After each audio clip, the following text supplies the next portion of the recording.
All right, here we are, NGS Season 9 once again. And tonight we have Sky 5 hosting ReGen Phoenix. ReGen Phoenix, part of the ReGen team community. Sky 5 called it ReGen, won the toss, took first pick of the map, or took first pick of in the draft rather. Sky 5 then banned Braxis Holdout and Dragonshire. ReGen Phoenix banning Ultrek Pass and Tomb of the Spider Queen. And Sky 5 decided to take us to Infernal Shrines.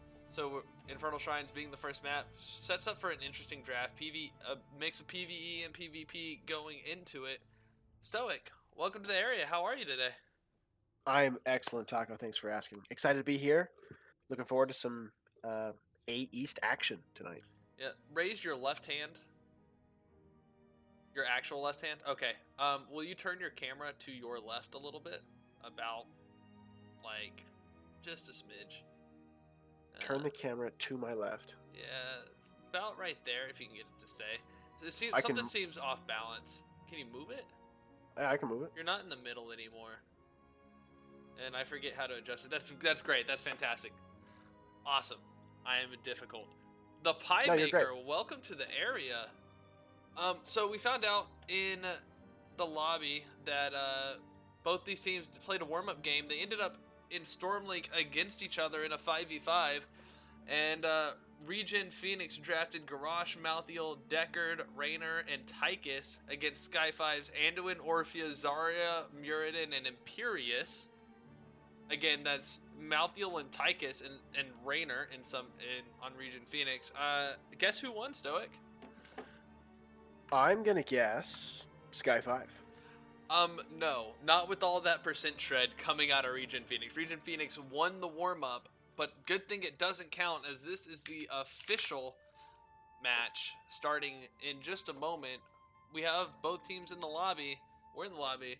Fun note, whoever it was that was playing Zarya hadn't played Zarya in a long time. They were just, warming up for the game, messing around.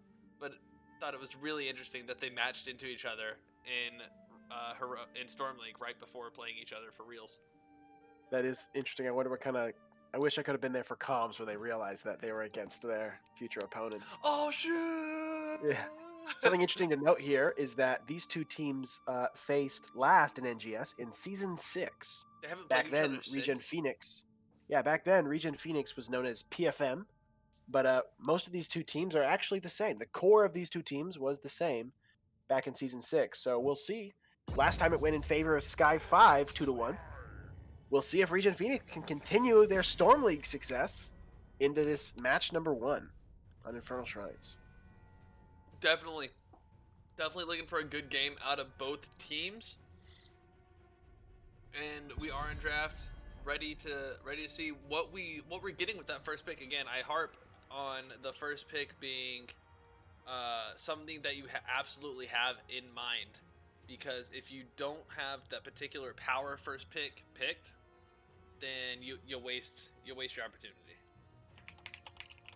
Yep, going into this first ban, I'm going to call out. I'm expecting to see a Deathwing ban here. Just throwing that out. We'll see what happens. I don't know if it's true. ReGen Phoenix has banned Deathwing 4 times, and Zeratul 4 times. Those are their most common bans. We'll see if they take away Deathwing to start, or if they opt for something different. Anna, ooh. Anna, a very popular ban. I actually checked out the stats of the Storm page. In the higher levels of play, which this is higher level play, Anna, a really strong ban. There was something I was going to mention that I forgot because I'm a forgetter. So. Yeah, Sky 5 has a 100% win rate on Anna, so maybe that's part of the reason why. I don't know if I said it already. Live now on the stream is a poll: go Sky 5 or go ReGen Phoenix. Let's get a feel for our audience thus far. ETC, a good strong ban here. Joanna as well, so we won't see the two most popular tanks.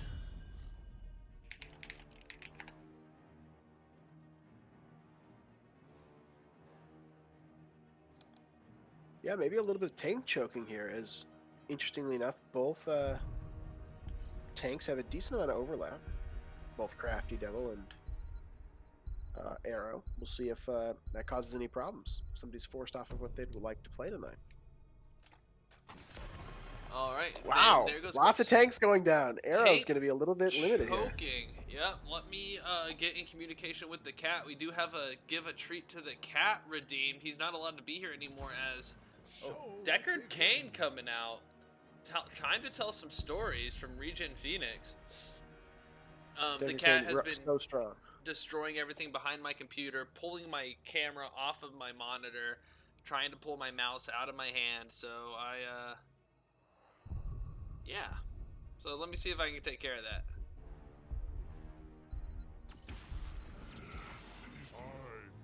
And that sounds like a Malthael and a Mal'Ganis being picked up. Still going the healthy route for Sky 5. Yeah, interesting. I imagine Arrow takes a pick here. Otherwise, he'll be in trouble as most of the tanks he plays have been taken off the table. Muradin and Varian, the only two left. I imagine we see Arrow pick up Muradin here in this round. And I'm wrong. Mephisto and Rain are still not taking their tank when almost assuredly Sky 5 going to ban another tank right here. Yeah, Blaze I'm ban. calling the Murd. I would say Muradin or Varian. That's my thinking here. For the ban? Yep. Just thinking, like, if they've done so much tank choking already, they're probably trying to put Arrow on something specific. Maybe, maybe not. Well, I do hear Arrow is really good at Muradin, especially with Storm Bolts. He has two types of Storm Bolts. He has engaging Storm Bolts and zoning Storm Bolts, which we might get to see coming into this match, given that the variant is banned. Yeah, this is 100% a Muradin game from Arrow. Interesting. I'm really looking forward to seeing these pro ZSBs. Yeah. That's fascinating. Yeah. All right. Excellent tank choking there. Yep. If you don't mind covering the rest of the draft real quick, I'm going to redeem this for this guy real quick. Yeah, sounds good. We're going to see the final ban coming out of ReGen Phoenix, and it's going to be Greymane. Greymane, pretty good, all-around strong ranged assassin, one of the top win rate assassins in all of NGS right now. They're all divisions. Sky 5 looking to take some picks here, looking for a healer still, probably 2 damage dealers. I imagine we'll see Furl playing a mage. Alan by default picks up Malfurion. Yep, Furl takes Li Ming, a strong pick for him. One of the favorites. This leaves Frank Jukes, their flex pick, for last. We could see something like a Phoenix, or we could see something like a DPS Karazim, which he has been known to play. Ooh, DPS Karazim is very entertaining. Here comes that Muradin pick, though. Most assuredly the Muradin pick, or else it will be Stitches. Don't keep us waiting as they pick their offlaner Sonya and Muradin. As finally we come down to it. All right, that final pick from Frank Jukes. We'll see what he's been holding out here on Infernal Shrines. They could use some sustained damage here, as Li Ming can be a little bit skill shot dependent. Looking at hero pools, I think Phoenix could be the pick. Yeah, Phoenix a really strong pick here to couple with the roots. There's that DPS Karazim. DPS Karazim. I'm glad I called it. Man. The poll is in just in time as the draft finishes. It's a split decision in the chat. Both sides equally represented by their fandom. So I'm excited. I mean, this is Frank Jukes is a 100% win rate on this DPS Karazim, so we'll see how it goes. Over how many games? 1. Well, there you go. The stats don't lie. Yeah, but Furl on Li Ming is at 100% on 2 games as well of Li Ming. So Sky 5 they've played this before. They know what they're doing here on Infernal Shrines. Yeah, absolutely. That makes sense. They should, especially at this level of play. New poll live now. Who has the better draft? Speaking of the draft, we have Sky 5, Apple Mike on Malthael, Furl on Li Ming, Frank Jukes on Karazim, Alan by default, Malfurion, Crafty Devil on Mal'Ganis, Stoic, run us down ReGen. For Team ReGen Phoenix, we have Muradin, played by Arrow, Sonya, played by Mudge, Raynor, played by Rabbit Penguin, Mephisto, played by Darabo, and Deckard Cain, played by Area. All right, and with that, we will fade into the distance. And we are ready to go into the game. And Jack, again, thank you so much for cashing in your points. That was Rhaegar that you decided to feed instead of Sylvanas for some reason. But thank you so much for getting involved. Neither team has played yet on this map this season, so both will be a little bit kind of scouting out how the other wants to run this down. I just tried to move my character because there's a Li Ming, so clearly I'm playing this game, right? I had some good games as Li Ming today. What a great hero. Yeah, but you're Calamity. Well, there's no other talent to take. If you like getting resets and you like winning games, you should take Calamity. Oh. No, I just like getting MVP while losing, so whatever. Well, then you should play Orb build. And we do see the Stormbolt or Perfect Storm picked up for the Stormbolt quest on Arrow as Muradin, and we do have those level 1s picked, except for Deckard Payne. Ace in the hole, like, kind of interesting. I would almost expect to see Executor. Is that the one? Executioner. Exterminator. Executioner is a different talent. That's level 20, right? Guess who plays Raynor? Not this guy. I am happy to see this Mephisto pick, though. He's been kind of less present in the past week or so. We do see Arrow landing that first Stormbolt, going for a stun Stormbolt instead of a zoning Stormbolt. Really proud of him for that decision right there. As he comes in, checks out the Li Ming, but Li Ming a little too visible. Another Stormbolt coming out of Arrow, and that's 2 so far. We'll keep the count running because that is just way too fun. Interesting rotation strategy here coming out for Sky 5 as they have Mal'Ganis and his pocket healer, Frank Jukes, and we have Furl and his pocket healer, Alan by default, as they run a 1-2-2. Meanwhile, ReGen Phoenix is doing the more standard 1-1-4 rotation. That will be actually really interesting to see how that works out. Right now, XP is roughly equal, probably just a difference of a wave needing to be cleared by Sky 5. As ReGen Phoenix goes ahead and starts to get this bottom camp, the siege camp, trying to get that pressure early on, maybe get a tower out of it. Probably about all they can hope to get, although it is just Malfurion defending. Li Ming making her rotation down. Muradin going into the zoning bush, because when you're riding a Sleepy Cloud in a bush, you're zoning, which means we should be looking for those zoning Stormbolts coming out. There goes the Mal'Ganis. He gets caught by the 4-man, says, never mind, I'm gonna leave this place.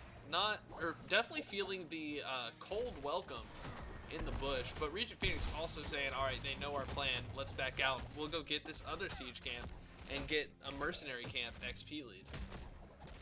Really interesting, this lane selection has allowed ReGen Phoenix to get the bottom camp uncontested, and now get their own siege camp also with no contest at all. It looks like that they're just ahead on this trade of rotations. Yeah, they are up by about 200 to 300 XP. Not a huge chunk right now, but we'll see how those camps maybe make that adjust, as they're also about to get this bruiser camp much, taking a lot of damage, but that is Sonya. Sonya just doesn't die, and they're finishing up that bruiser with that camp. They're actually now the XP from that camp going to be enough to put them way over, or not way over, but put them back over. They had fallen behind just a smidge. The camp XP definitely coming in clutch for ReGen Phoenix right now. Both teams on the same talent tiers. Salty talent tiers, the best tiers. As we go into this objective, ReGen Phoenix definitely taking control of the objective early on. Li Ming trying to get that poke. So far, I like the build. We'll see if I still like it come level 7 and, well, mainly level 7. Chat seems to think ReGen Phoenix has the better draft. And let's find out as this first fight really starts to go down. And Malthael going to fall first, Mudge on the Sonya, trying to get out. Double-digit health, it will be enough. You only need 1 HP to live, and she held on to it. Spin to win the way out. There goes the big root by Malfurion, gonna catch 3. Deckard Payne going to go down as well. The Kane not enough to keep him up. ReGen Phoenix going to secure the objective though, despite losing their healer right there at the end of the fight. And the Mephisto right now. Mephisto falling. There's a reset on Li Ming. Not going to be enough to do anything with it on top of that, but going 2 for 1 in that fight. Losing the objective, up on kills. We'll see how this converts to XP by the end of this objective. Yeah, ReGen Phoenix opting just to completely leave this Mortar Punisher in the bottom lane to find some soak here in the middle, while they leave top unattended for the time being as Malthael pushes this Bruiser camp and will get some free wall. Get some free wall damage. Yeah, the Punisher is down. Sonya, seeing this push, comes up to contest it. Malthael going back a little bit sooner, making sure to not feel the wrath of Sonya, who goes ahead and clears out that Bruiser camp. That wall and tower, that's a big push coming in after this objective, leading into what could be a second objective top. It is the marker just went purple. Translucent? I don't know. The marker has arrived. Next objective will be top, so getting that pressure in the top lane gonna be helpful. Yeah, if that Malthael's left uncontested with only one tower, it falls faster, which means that fountain becomes vulnerable, leaving a large advantage as blue team has their full healthy wall at the top lane. Muradin looking low. Dwarf tosses over the wall as Frank Jukes trying to bring the pain with those Iron Fists. Muradin looking a little low, going away from the Iron Fist, back to Iron Forge to heal up. Mephisto trying to get some pressure, some punishing damage in for free. Harassment, that's the word I'm looking for. Root from Deckard Cain onto the Mal'Ganis, who was almost out of it, but his hitbox a little bit too big to escape. Good root by Deckard, especially because Deckard went with Scroll of Identity, so he wants to get that quest done and start getting that armor reduction. Blue team looking like they'll take an aggressive rotation here to steal the camp from our red team. We'll see if ReGen Phoenix can respond as they're waiting. Muradin throws out a Stormbolt, but actually misses, just helping Sky5 to take that camp there.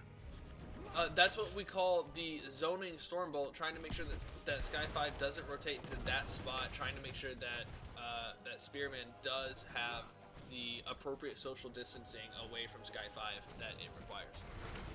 Yep, blue team with a slight advantage in the experience, but this talent tiers will even up here as ReGen Phoenix gets. Yep, that heroic talent tiers, which we will go down real quick before this next objective. Let's hang out with Malthael and Sonya while we run down. We got last rites on Malthael, Disintegrate on Li Ming, Seven-Sided Strike on Karazim, Tranquility on Malfurion, Carrion Swarm on Mal'Ganis, and over here on ReGen Phoenix, Avatar on Muradin, Hyperion on Raynor, Stay a While and Listen on Deckard Cain, Endurance of Hate on Mephisto, and Indecision on Sonya. There's the leap. Looks like Mudge is holding it to see if he can get a kill from Leap. And he did. Up there and it works out for him. Love the situational talent selection. I think that was really strong there, picking up that kill. We'll see if that can turn into some advantage as the Sky5 is using this, seeing all the red team top. They're looking for some free damage on this bottom fort. Absolutely. Mephisto trying to keep them off the structure. And body blocks the skills from Li Ming going into that health fountain. Li Ming going ahead and using Disintegrate to try to get that damage out. Interesting self-sacrifice coming from Mephisto. Li Ming going to get the health fountain anyway. That's going to hurt next time they go to the bottom lane. But ReGen Phoenix has a lot of progress on this objective already, up 22-3-4. They're just taking them down real fast before Sky5 can even approach. Yep, Mephisto will arrive just moments before Li Ming gets there. Sky5 looking to make goes down on the Mephisto. Mephisto goes into Carrion Swarm to get out of it. Root from Deckard Cain going to catch the Malthael just by the tip of the triangle. Stay well and listen on Apple Mike and Frank Jukes and the Malfurion. Leap onto Mal'Ganis by Sonya. That's going to finish him off. She's spinning to win. Another big root comes out from the Deckard Cain. And Sky5 looking for their first kill of this fight. Not going to happen. Arrow jumps out with the Muradin. Going to stay alive. And Team ReGen Phoenix going to finish off this objective with little struggle. They took a good fight. Muradin still has Avatar. Malthael died before he could get off last rites in an effective manner, so he held it. Big exchange for ReGen Phoenix as they get this Frozen Punisher coming down top lane. Ooh, that missed Endurance of Hate though. Zoning Endurance of Hate, I should say. Yep. Frozen Punisher jumps over the fort and will leave it behind as the red team is now trying to rush this top fort down. John Cena, forgetting how to play hopscotch, goes ahead and goes for the keep wall instead. ReGen Phoenix able to get that fort down now.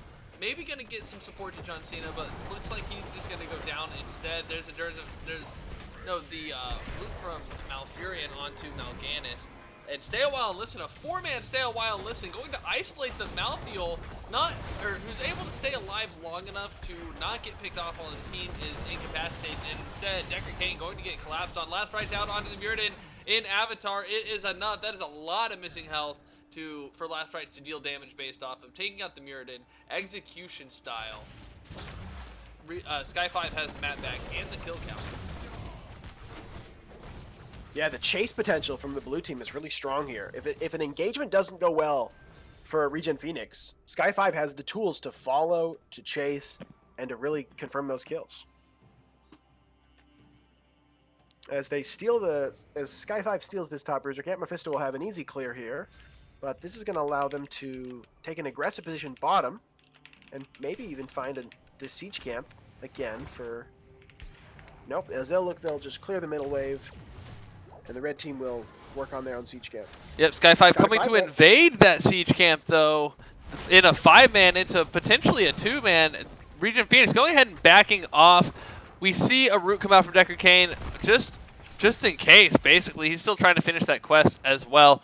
That siege camp getting cat for Sky 5. It's going to get melted down immediately before it can even leave the circle. And Mal'Ganis going ahead and putting Arrow to sleep ahead of time, saying nappy time. That zoning Stormbolt real big out of Muradin, chasing Mal'Ganis away from that death bush. Repositioning the fight altogether. Arrow sitting in the bush, sees the Li Ming. Li Ming face checking, that's scary. This Li Ming going not Calamity or Orbs. Really interesting talent choices. Seeker, a really good Q talent. Lots of bulk damage if you can hit all 3 of those magic missiles. So, Ming feeling really confident about her ability to execute there, taking glass cannon as well. Is there any other cannon to be? The safe one with Illusionist, I would say. Yes. It's good. Absolutely, it's good. It's nice and defensive. Gives you more range on the teleport. Can get over some walls. It's a good talent overall. Li Ming coming down, try to defend this bottom 4 into 4, but they're not afraid of the Disintegrate and the Orbs. Everything on cooldown now for Li Ming, and ReGen Phoenix going ahead and backing off, getting ready for this next objective as the full team of Sky 5 is rotating down. Gonna try to maybe get a catch on this rotation. Raynor and Muradin walking into who knows what, but instead Sky 5 engaging on the Sonya, who's gonna get put to sleep. Last rights going to be enough to finish her off. That's 2 last rights kills for Malthael. Yeah, Sky 5 really having... I was just going to make a comment that they have this rotation priority, and I couldn't see where it comes from. But right there just showing that if they find someone, they can quickly get those kills before Decker Kane's sleep even come out there. So red team respecting the 16 talent tier advantage from Sky 5. ReGen Phoenix is going to take this bottom fort in response. But it looks like this top fort might fall as well on the back of this bruiser camp that's pushed in. Yep, Malthael alone on the objective. Both teams have everybody up. Sky 5 getting that top fort. Malthael looks like going to finish off the objective with Malfurion. No problem, no contest from ReGen Phoenix. ReGen Phoenix absolutely, as you were saying, taking more priority on this keep. And just going to go ahead and let their middle fort fall to this Arcane Punisher. Lots of pressure down bot. And this is, if ever there were a time for it, this is a bold strategy, Stoic. Let's see how it works out for them. Yeah, I really like it coming out of ReGen Phoenix. We'll see if they can survive here and make their way out. Ooh. The combo onto Malfurion, or not Malfurion, Mephisto, jumped by John Cena, and then follow-up stun. He's going to flash back to the Shade, but Karazim able to follow it as well. Deckard finishing his quest as Malthael also falls. Mal'Ganis going to go down 2. Good counter engage from ReGen Phoenix, avenging their Mephisto and taking out 2 of Sky 5 in the process. Kill count still in favor of Sky 5. ReGen Phoenix currently has the map pressure advantage by a little bit.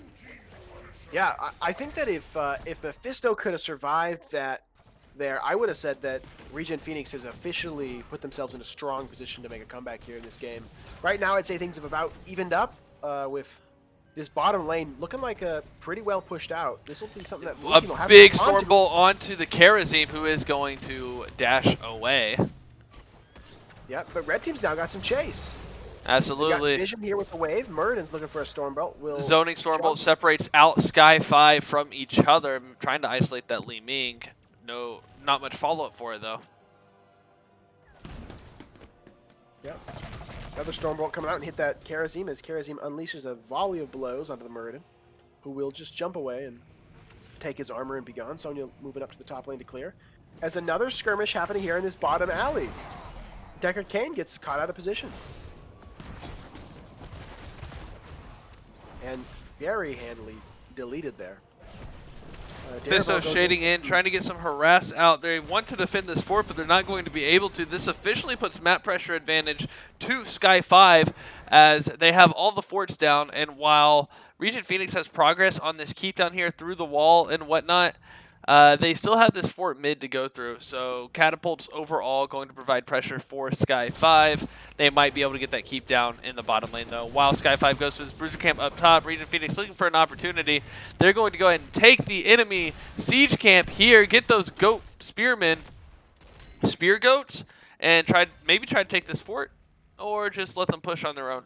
As we get a full rotation from Sky 5 down towards the Sonya area. ReGen Phoenix going ahead and regrouping as well, waiting on Deckard Cain. It is now at full 5v5. Again, both teams at full strength once Deckard Cain waddles his butt on over. We've seen a lot of rotations around the map here, with the blue team going on one side and the red team going on the other, and where the blue team ends up, the red team leaves, and they just swap positions. Kind of like a yin-yang kind of pattern here. Li Ming Yang? What? Who? Yes, a Li Ming Yang.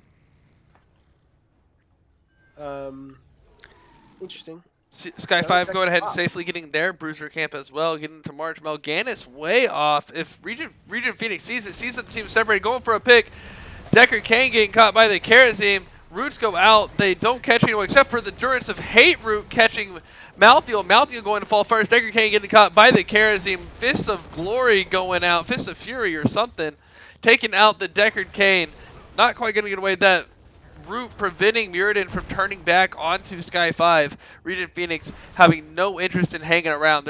They're looking for the retreat as we see another big orb come out from the Li Ming, and she does take fire Mirror Ball at level 16. This is, I think, officially a Q build Li Ming. It most certainly is a Q build Li Ming. Looking for a lot of damage hitting those Mirror Balls.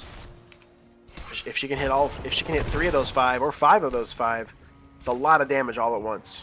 Absolutely. Do you know if... Oh, as we get an execute on Sonya getting caught by the root of Malfurion and then lasered down by Li Ming. Sonya not taking any of the whirlwind talents, not able to escape the root.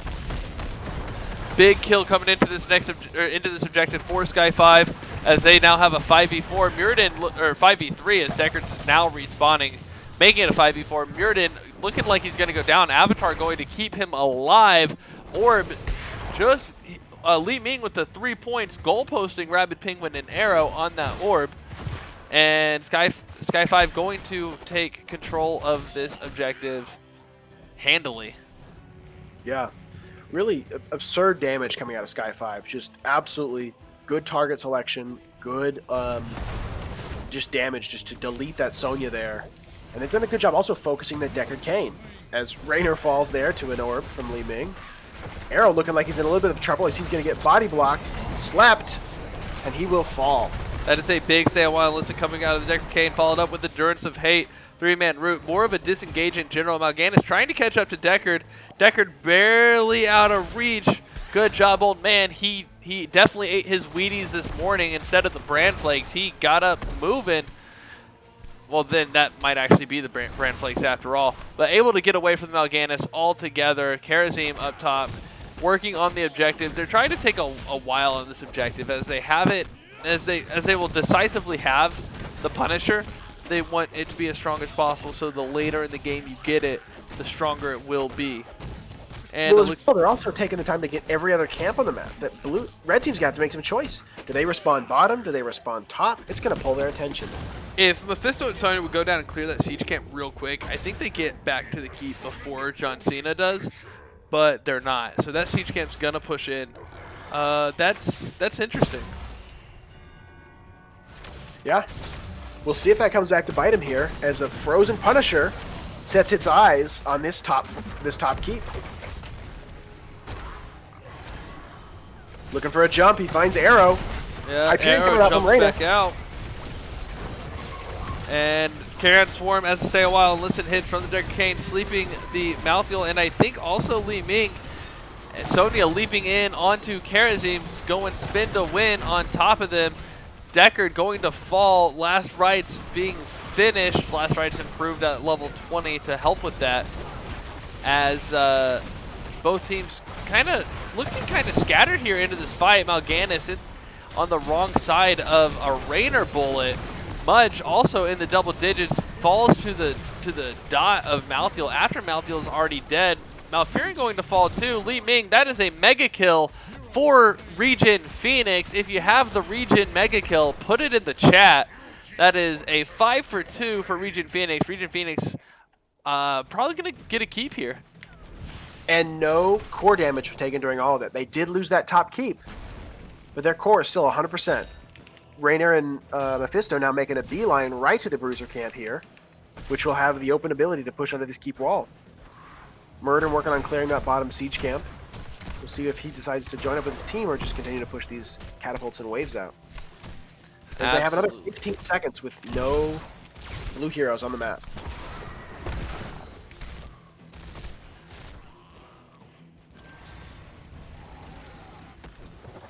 And look at Decker Kane doing his due diligence, trying to clear minions, pushing in on the keep.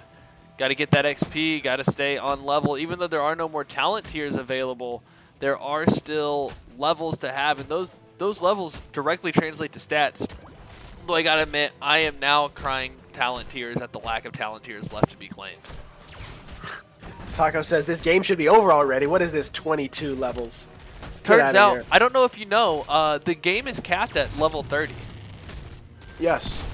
My buddy messaged me a few days ago saying I'm in this brawl and it's lasting. It was like a 40-minute brawl, and he said he's like, so it turns out level cap is 30. Who knew? It's like, I feel sorry for your buddy. Well, I mean, at the same time, he's never been there before, so his life can't be too bad, right? And we get the full engage. Endurance of Hate on top of the Avatar. That's going to catch the I can't even tell anymore. Malthael and someone else. Malthael going to finish off Muradin and Sonya. The front line down for ReGen Phoenix leads to a Deckard Kane loss as well. Sky 5 really going in, trying to finish off this game right now. Root from Malfurion is big on that Rainer. Rainer also not going to make it out. There's a old potion from Deckard Kane. Big heal onto Rainer, but the chase does not let up. We get a reverse sweep on the mega kill from Sky 5. Let's go ahead and throw those mega kills back in chat. Sky 5 cleaning up and just going ahead and looking for the win right here. Yeah, interesting choice as the red team decided to engage on that siege camp just as the blue team had capped it. Not quite knowing where they were. I think that was unfortunate timing for ReGen Phoenix, as they were caught a little bit off guard. And there goes the game. Game 1 to Sky 5, coming back with a vengeance after that warm-up game. Congratulations, Sky 5, Game 1.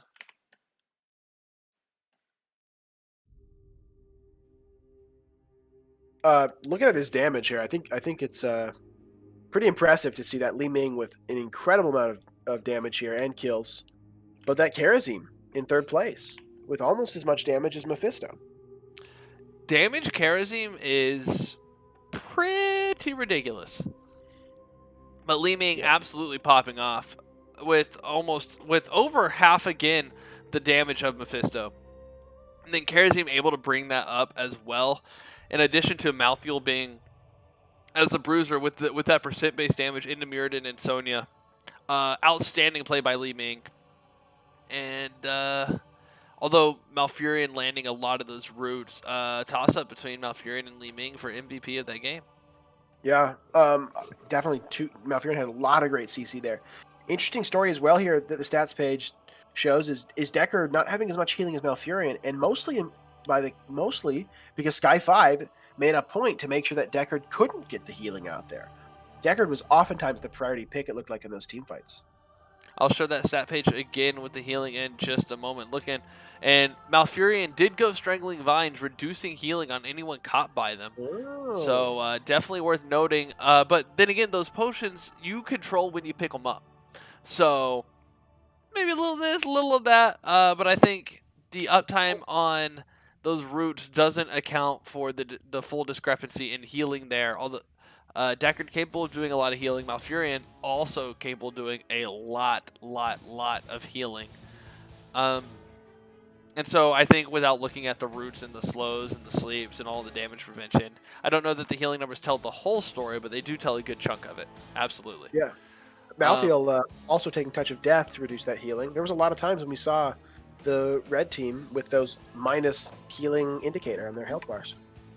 Oh, I forgot that Malthael had a talent for that. Okay, yeah, that might tell a lot of the story. Yeah, I think it was lots of healing reduction and lots of killing of Deckard. Yeah, being able to pick off the Deckard a lot. Most deaths in this game, Malthael trying to take that from him, but not quite going to make it. Overall, a really fun, bloody game, and those are the kind of games we like. Yeah, at that end there, it looked like ReGen Phoenix could have kind of clinched it back, but ultimately just a poor fight took it the other direction. We'll see if they can turn it around in Game 2. Yeah, absolutely. Speaking of Game 2, we are waiting on that decision. Who is going to have the first pick? What map are we going to? Who would have picked the map? We'll know that when we know who has first pick. However, it should be exciting. I believe ReGen Phoenix will be coming back with a vengeance. And we'll see some really good play. I'm interested to see how they adjust their draft. How Sky 5. I was also thinking about Stormbolts for a second. How Sky 5 adjusts their draft as well if they need to. We are going to Towers of Doom. Interesting. Do we know who picked this? I would assume it was... Sky 5 picked it. Sky 5 picks it. Okay. All right. So, interesting. With Sky 5 picking this, I would think that we'd want to see the ReGen Phoenix grab a tank earlier in the draft. We'll see if Arrow will want to grab that ETC in that first round. Or if we'll see some more tank choke coming out of Sky 5.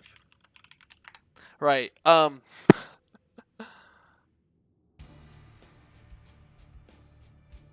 Sorry, trying to keep up with the lobby. Yeah.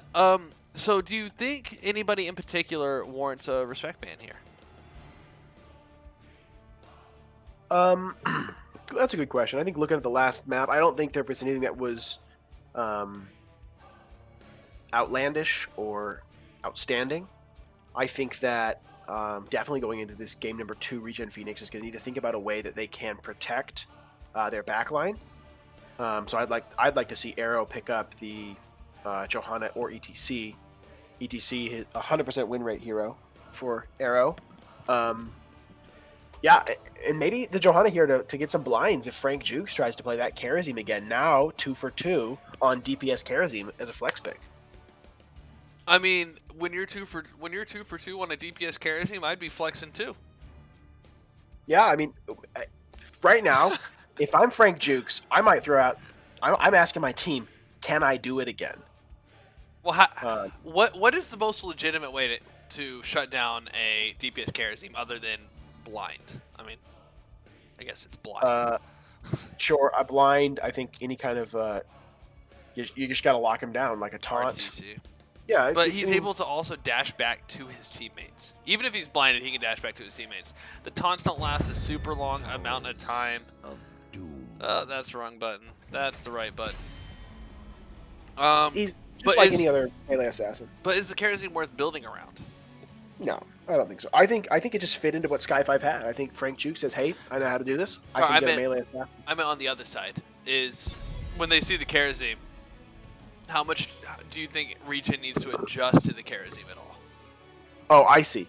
I think that Karazim was able to get so much value because it was kind of working like they had some kind of pick comp that as they rotated through, Mal'Ganis took Bush priority over Muradin, and then they were able to just isolate targets, and you can't escape from a dashing Karazim. Yeah, So Go ahead. Go ahead.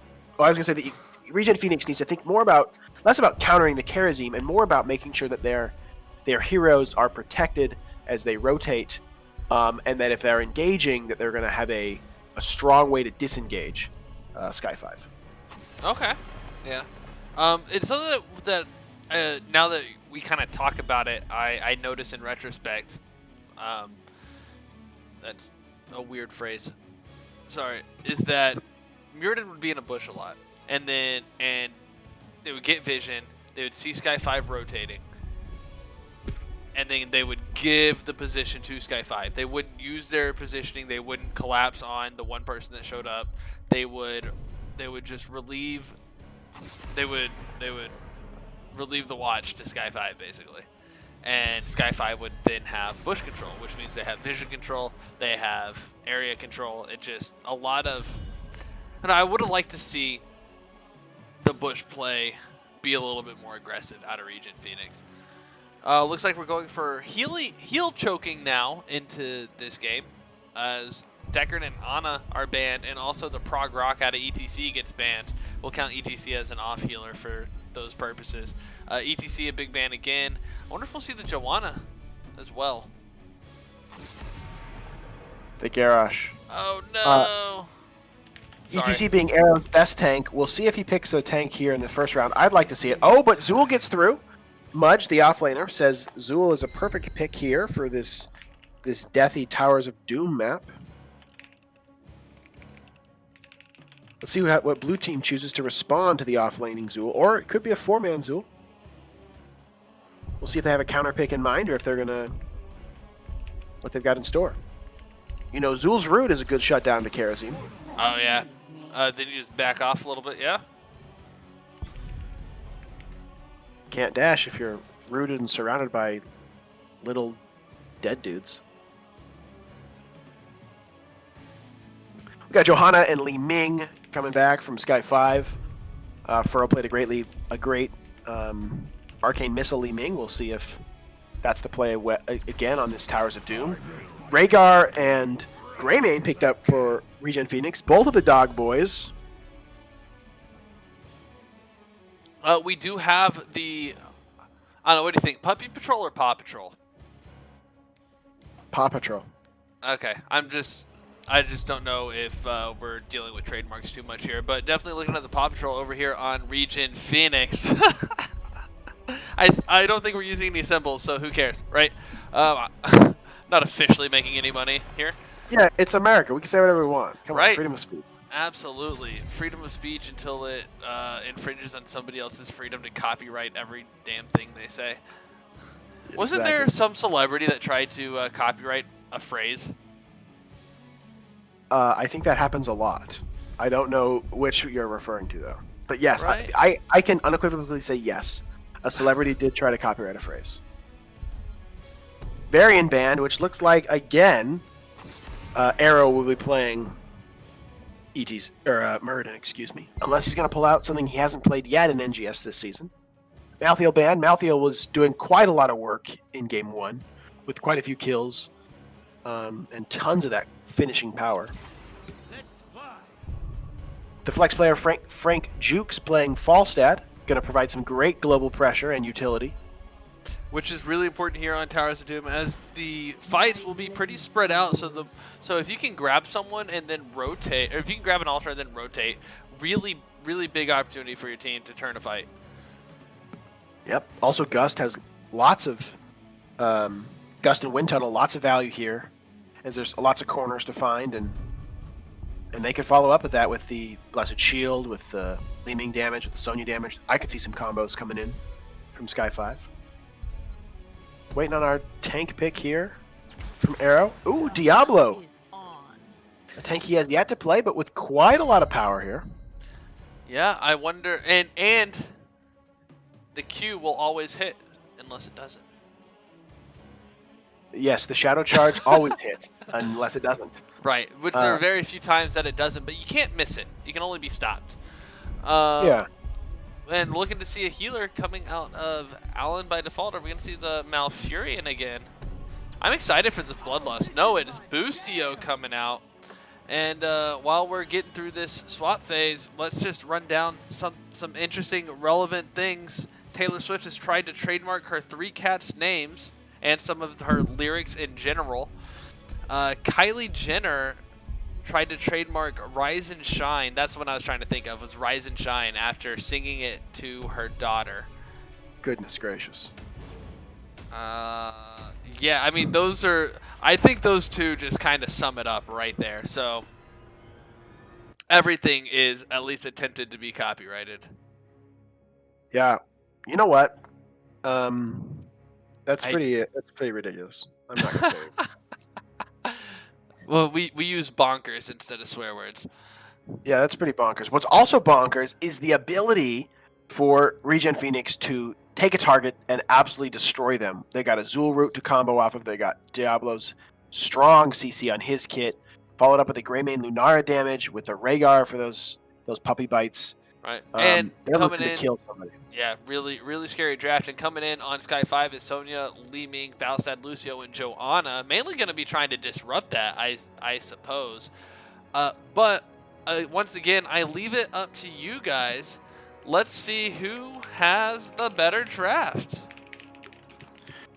Yep, going into this game, I think the story is really going to be, can ReGen Phoenix get the team fight and the picks that they want, or can Sky 5 kind of deflect, slow that down, and keep the fights on their terms?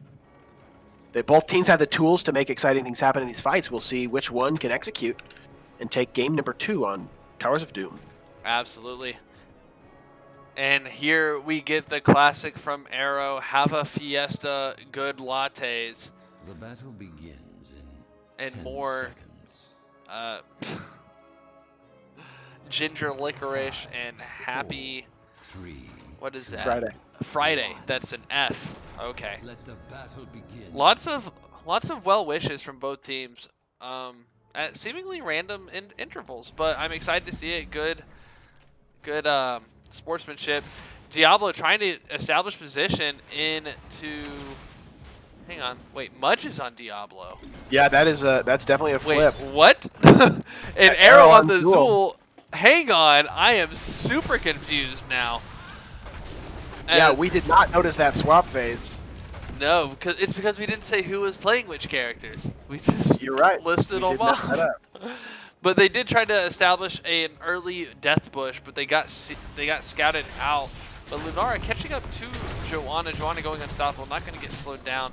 We're going to see a lot of early damage coming off of Lunara, just with how oppressive the poison is. Sonya getting good damage off on Zul though, sending Zul down to the bottom lane. Zul going to double soak, and looks like we're going to see a 1-1-3 coming out of Sky 5. So maybe we'll see a good 4v3 engage coming out of ReGen Phoenix onto this. Probably Li Ming down here.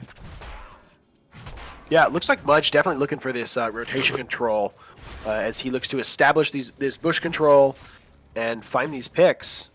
And Red Team with a faster camp clear will have an opportunity to either engage, steal, or just completely zone the blue team from taking that camp. Condemn coming in from the Joanna onto Arya and Mudge.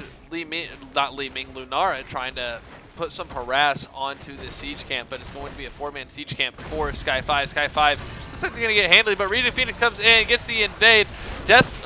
Diablo getting caught by the condemn from Joanna. Sky 5 looking really low. Crafty Devil on Joanna going to fall to the rabid bite of Greymane early on. Successful invade from ReGen Phoenix. Really back and forth. Didn't know who was going to get that, but the damage definitely favored ReGen Phoenix, and they do come through with it. Like, look at this damage difference between Lunara and Li Ming, though, so far. Lunara having about half again the damage of Li Ming. I think what we need to watch in these fights is the key talent to watch is Johanna's Unstoppable. Oh, yeah. We'll talk about that more. Is Frank Jukes looks like he'll fall to the damage over time of Lunara. Frank, juke some more, please. You got to get away from those things, but Lunara's damage super oppressive, going to prevent his movement speed from kicking in. So if he doesn't have that barrel roll up, Falstad's frankly just a sitting duck. Yeah, he is a sitting duck. That's a good description of that. To talk quickly about this Johanna, when her iron skin is up, it'll be hard for the Diablo and the Rhaegar, the Zool, the Lunara to hurt her. But once that goes down, she is very susceptible to CC and is just as squishy as the next hero. So that'll definitely be something to watch, is how she uses that here. But something else to watch right now, Arrow invading in on the Sonya, trying to cap. So instead of seeing the typical trade we would at these altars, we see harass, but they're going to go ahead and let Sonya capture it as ReGen Phoenix getting chased out by Sky 5 at this bottom altar. So Zool going ahead and coming down to try to help out his team instead and maybe have an advantage at this fight while Sonya is being delayed with that altar. And we're going to go and see ReGen Phoenix get the cap. So 2-for-1 trade. The top altars going to who we expected them to. I was really excited to see that invade, and I'm sad that he decided to go ahead and abandon it so quickly.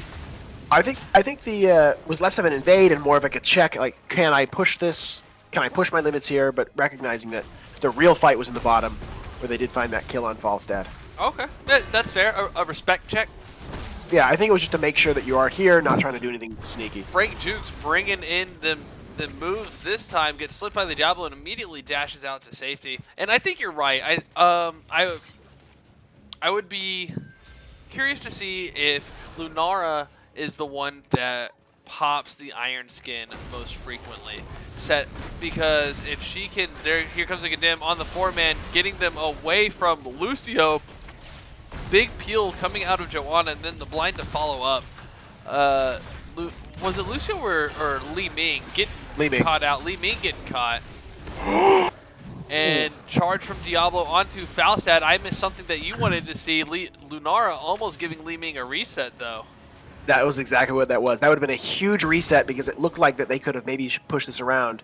As the red team is getting awfully close to taking Sky 5's bottom 4, and we've seen just how powerful this bottom lane control can be here on this map. Yeah, I'd almost like to see them wait on that. This middle altar, the access not super restricted by this bottom 4. I would like to see them wait on this bottom 4 till we get double altars for the objective so that they can really choke out Sky 5. Right now they are going for this invade, but they don't see Sonya coming in from the back.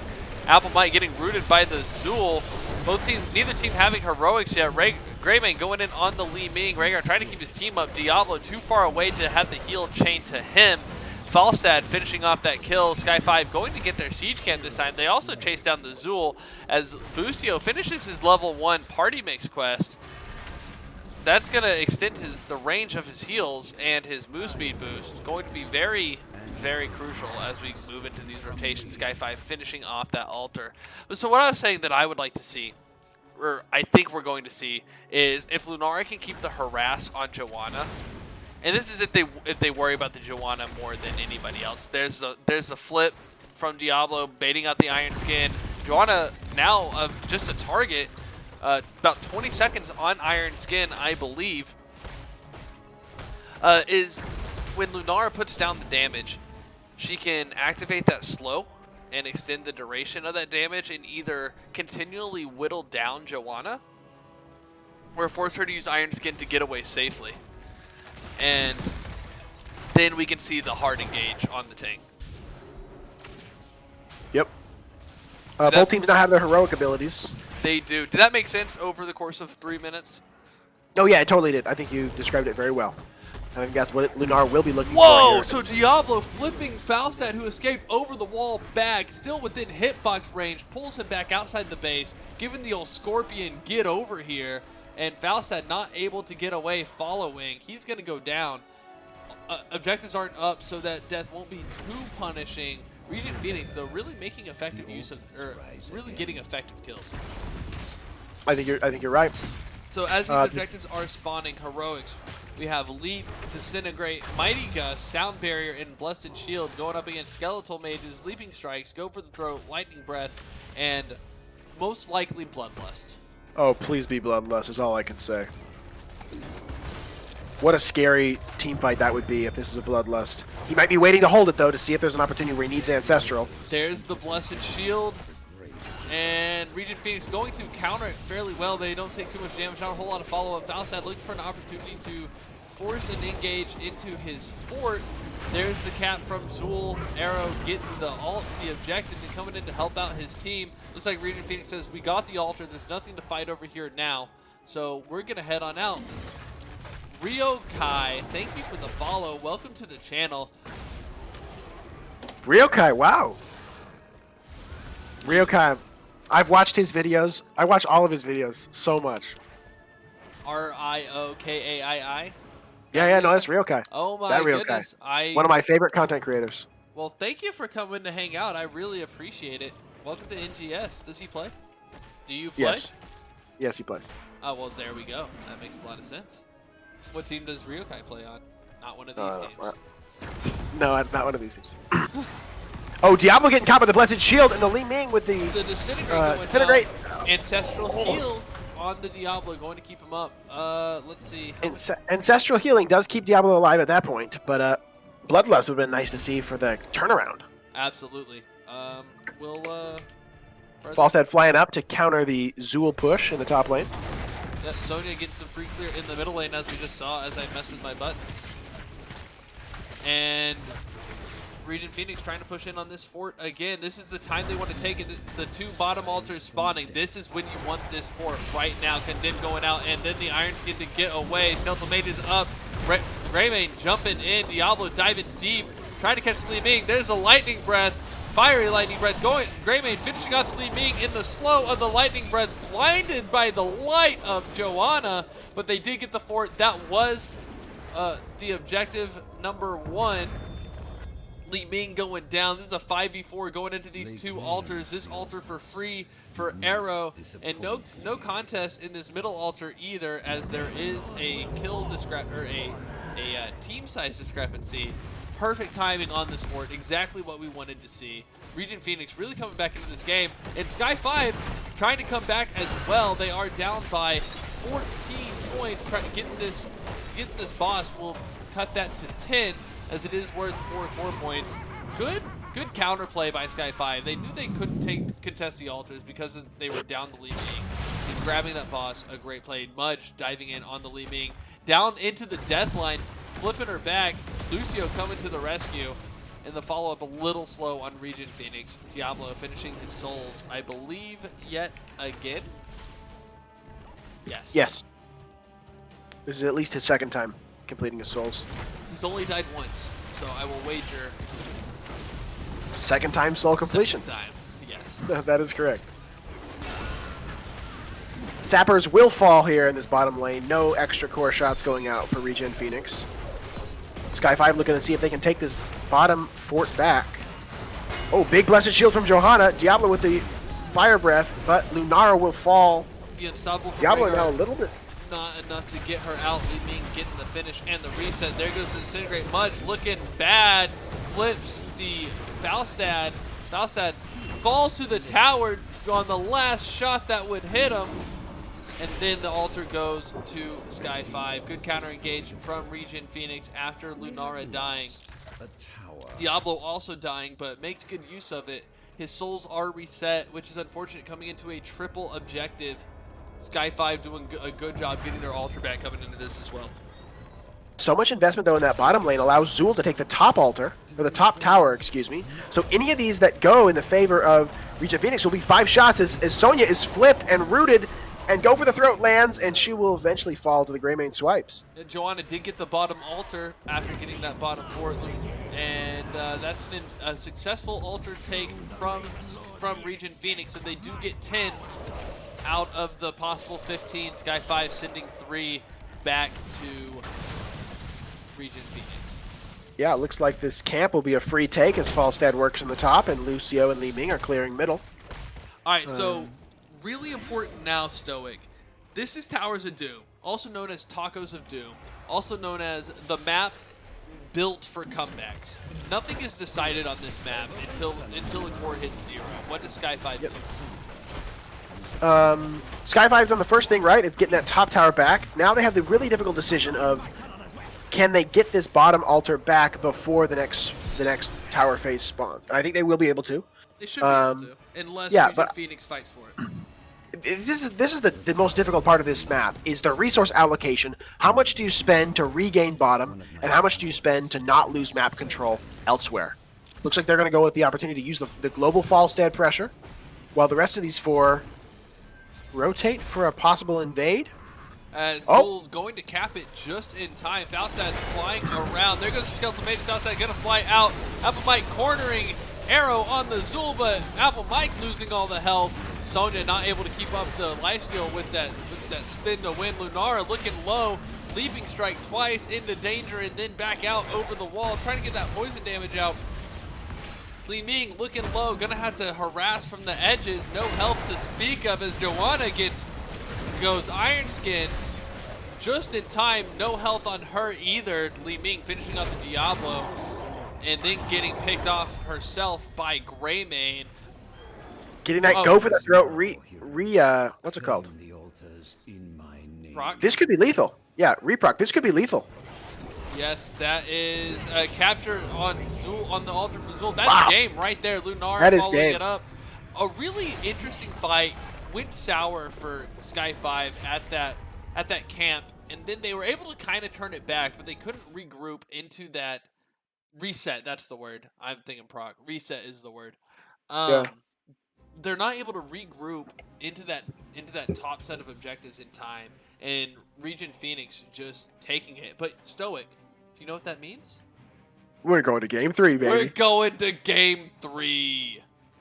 Man, I think what we watched here was what we called in the beginning, planning this out, that the red team planned a very specific comp to do something, and the blue team had a comp to stop the red team, and ultimately the blue team just executed in a way that Sky 5 tried their best, but Regen Phoenix just said, we're going to come here, we're going to find these kills exactly when they matter, and we're going to take your buildings, and we're going to shoot your core. All your base are belong to us, said Yep. Regen Phoenix. That is correct. And they made really good use of their rotations. Zul, look at the XP difference. Real quick, before I switch over to talents, we've got a over 4,000 XP difference in XP just off of the top soaking heroes. Then, now granted, Falstad soaked more than the Greymane, looking at the next top soakers, and Li Ming soaked more than Lunara. Then Joanna and Rhaegar kind of fall short. So Lucio and Diablo are about even, and the difference between Rhaegar and Joanna is about the difference between Greymane, Lunara, and Falstad, Li Ming. So the difference in Zul to Sonya, really the key difference in XP coming out of Regen Phoenix. The damage also going in favor of Lunara this time instead of Li Ming, able to get that harass out. Really oppressive sustained damage coming out of Lunara. What else did you notice, Stoic? I'm going to flip over to talents while you... Yeah, I think you nailed it there on the damage selection. That the Zul got about 3,000. I mean, red team ended with about 3,000 more, soaking experience than blue team, which allowed them to always be just slightly ahead. And ultimately taking the bottom tower once or twice. I mean, they took the bottom tower, they took the top tower, they took the bottom tower. I mean, that allowed them to just keep the blue team in their base. And there was a lot of time there that blue team was trying to take back what rightfully should have been their forts. And I think that the Sky 5 had a moment there when they said, okay, now's our chance. Let's go. Let's kill this Zul. Let's even this game up. But ultimately, if you have Zul trapped with 2 people, and he's getting off those Curse Strike resets and that Curse Strike healing, that's what he likes to be. I mean, Zul wants to be surrounded by enemies as he just... That's his favorite spot. Yeah, absolutely. So the other thing that I'm going to ask you a really complicated stat question. All right, let me pull up my stat sheet and my stat app. I want to know if you can tell me win rates for games that go to and beyond level 20 versus games that don't get to level 20 for these two teams. Oh, interesting. That's a really good question. This game went to level 18, and Regen Phoenix won it. Last game went to level 23, 24, and Sky 5 took it. So maybe they have the better late game type of play versus this fairly quick, decisive early to mid game, short game play. Yeah. Does that make sense? Or am Yeah, I this like game- looking for stuff that's not there? No, I think that's definitely a statistic that is extremely interesting and could be very telling. When the teams, I mean, you're looking at, that kind of statistics we don't have. Okay. We have time to these levels. Maybe we do. No, I don't think we actually have that statistic. But here, we can think about this in a different way here, that you have different compositions are going to come online at different times. Some Right. comps have their power spike at 7, some comps have their power spike at 16, some at 20. Some comps don't have a unified spike. And some comps are just like, the later this goes, if you have a Zul'jin and a Nazebo, the later that game goes, the scarier and scarier those two heroes become. So while we don't have statistics about these two teams, I think that we saw, if we look at this, I think that going into the late game,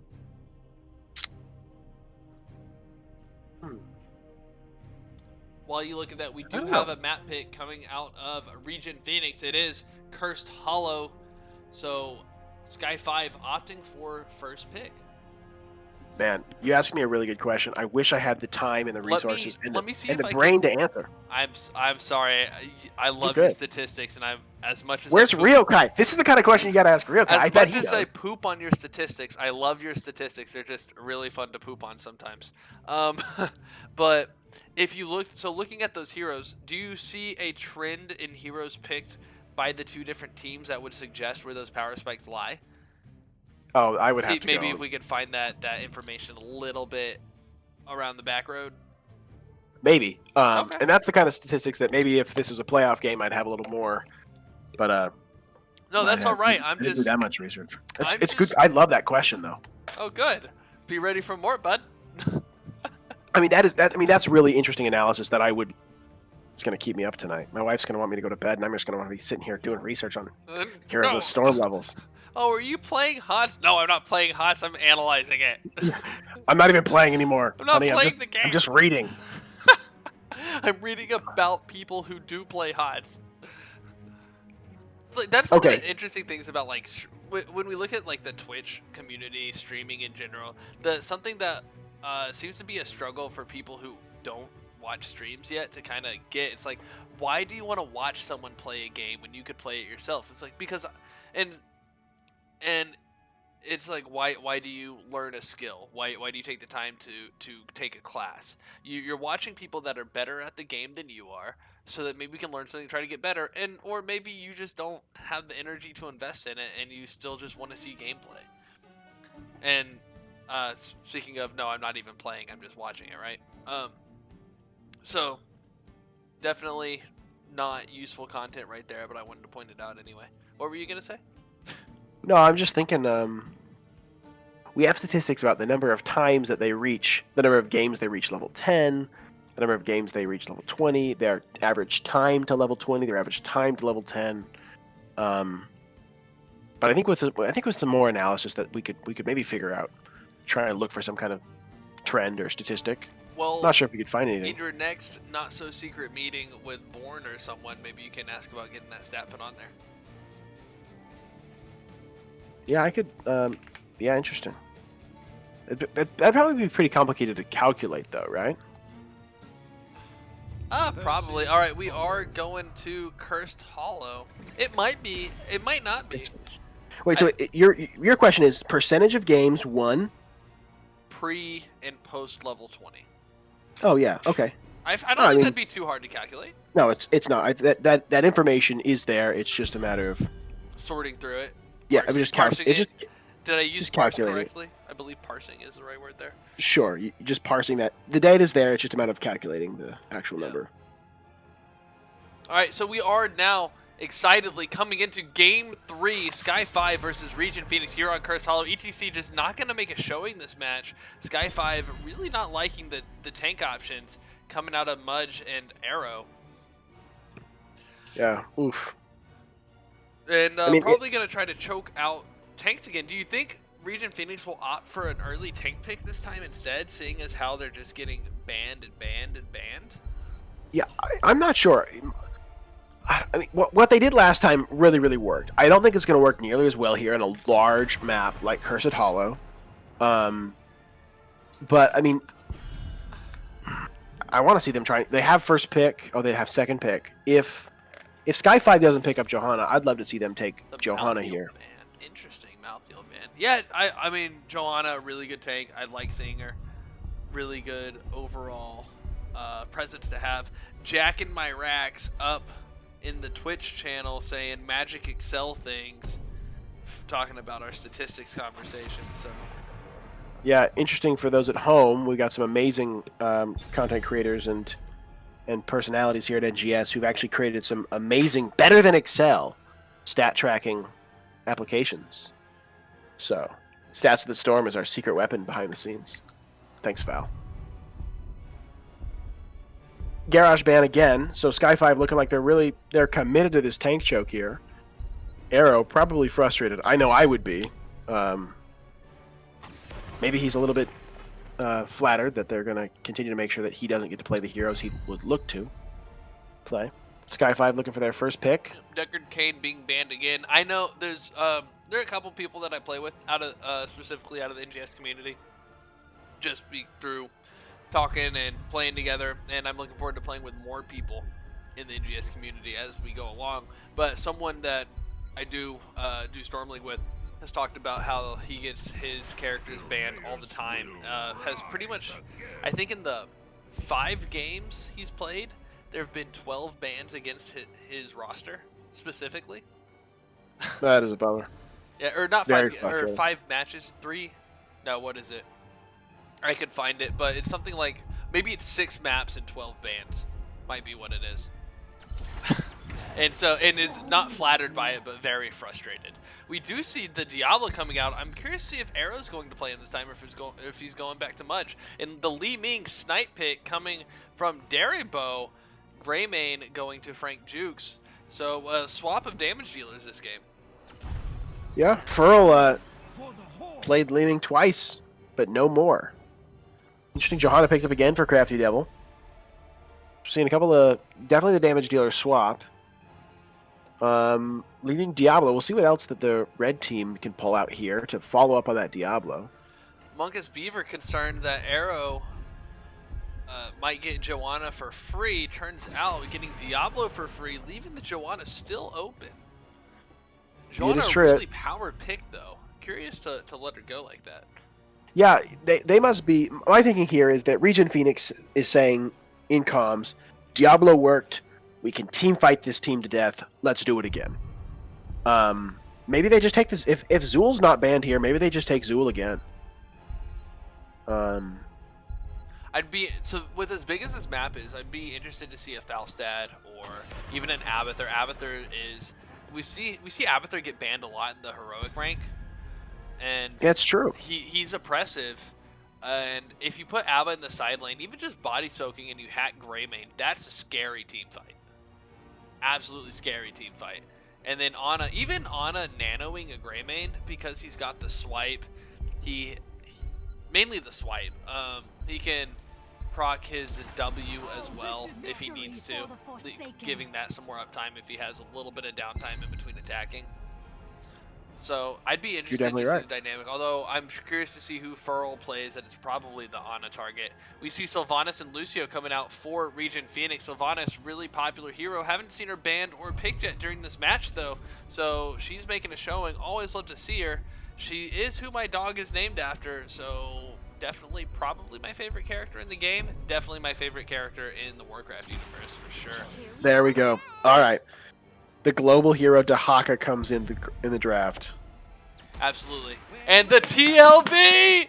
There's the TLV coming out of Mudge. Let's see if he's going to keep it. Really, oh my goodness. Oh, this is the first time I've seen TLV come out of anybody except for one particular team that basically mains TLV on one of their players mains TLV. So this is the first time I've seen TLV come out not on that person. Dude who abides, Jeff Bridges coming in with the follow. Thank you, sir. I appreciate it. Oh, what's up, dude abides? My man. Okay, Lost Vikings, 50% win rate in NGS right now. So hasn't yet been played in A East, so we'll see the showing here on Arya is the Vikings player. Munkus Beaver coming in. Sky doesn't play Abathur, and to that I just want to say that's just like your opinion, man. So. So here's what I think is going to happen in our drafts. We have, with the Chromie pick here and the Johanna, the Anna, looks like the blue team is looking to stall objectives as Dahaka gets the global soak. But you know what's the perfect response to that is the Lost Vikings, who just say, we'll stall all day because we can soak 3 lanes at the same time. Really interesting role swap also coming out of the red team is Arrow now on Lucio. Go ahead and run it down. Yeah, for the red team, we'll start with them. We have Lucio, played by Arrow, the tank player. Darabo, playing Li Ming. Mudge, usually off lane, now playing tank Diablo. Area, normally the healer, playing the Lost Vikings. And Rabid Penguin, the ranged auto attacker, doing some ranged auto attacks as Sylvanas. I definitely have questions about this, but I imagine this is an Area moment saying, "Put me in, coach." Picking up the TLV pick and Arrow flexing into the Lucio. Over here on Sky 5, we have Apple Mike on the Dahaka, Furl on Chromie, Frank Jukes on Greymane, Crafty Devil on Joanna, and Alan by default on Ana, making me click all around the map to try to catch that. And an interesting setup coming out of the 4-man, because again, with the TLV, this is absolutely going to be a 4-man rotation coming out of ReGen Phoenix. I am so excited for this game. Already, Absolutely. We haven't seen anything like this in a very long time here in NGS. Game 3, TLV. Oh, man. And we're getting the call from Secret 3332, Diablo offlane, Olaf main tank. And I'm loving it. Look at the patience here from the red team. They have been in the bush the whole time. Absolutely. 50 seconds now. Mudge now just showing his face. Long enough they could have been stream sniped if anybody cared to. And the big charge from Mudge onto Frank Jukes with the Greymane. Greymane going for the tuck and, well, not the tuck and roll, but the dive onto Sylvanas and then trying to get out. Good escape from Frank Jukes. As we see Eric down here in the bot lane, not quite close enough to body soak, waiting on those minions to get in for the XP value. Baylog over here, kind of the same thing. He does that splash attack that Greymane gets at level 20, so that's cool to see. We do see the 4-man trying to invade the siege camp. Chromie not willing to fall for those tricks. I think they made the mistake of taking this watchtower first, revealing their position.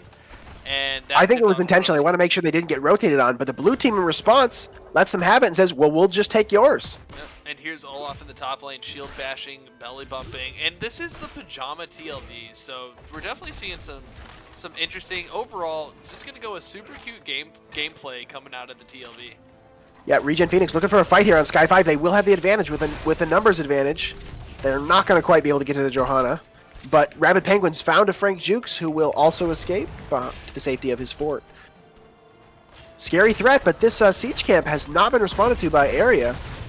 It's found the one tower from the keep wall already. And this particular siege camp did not take aggro from the tower. Sometimes they do, sometimes they don't. I'm still trying to figure out what causes it. But an interesting, very productive siege camp for Sky 5 as Mudge going to fall with the condemn from Joanna. They almost take the Bruiser camp, and that's now going to go to Sky 5 for free plus some. ReGen Phoenix actually paying Sky 5 to get for that camp. Yeah, that's an unfortunate timing there as the first objective spawns in 15 seconds. Not for the Diablo death so much as for the fact that the red team is now going to have to change their lane strategy to make sure that they're able to respond to this Bruiser camp pushing down the mid lane. Well, Baylog should be able to take care of it pretty well if once he respawns. Baylog did fall somewhere in during there. It's going to be really hard to keep track of kills at this point due to the TLV, but it'll be a thing. Yep. Red team opts to get a quick clear as a 4-man. And here comes a 3v3 fight over this tribute.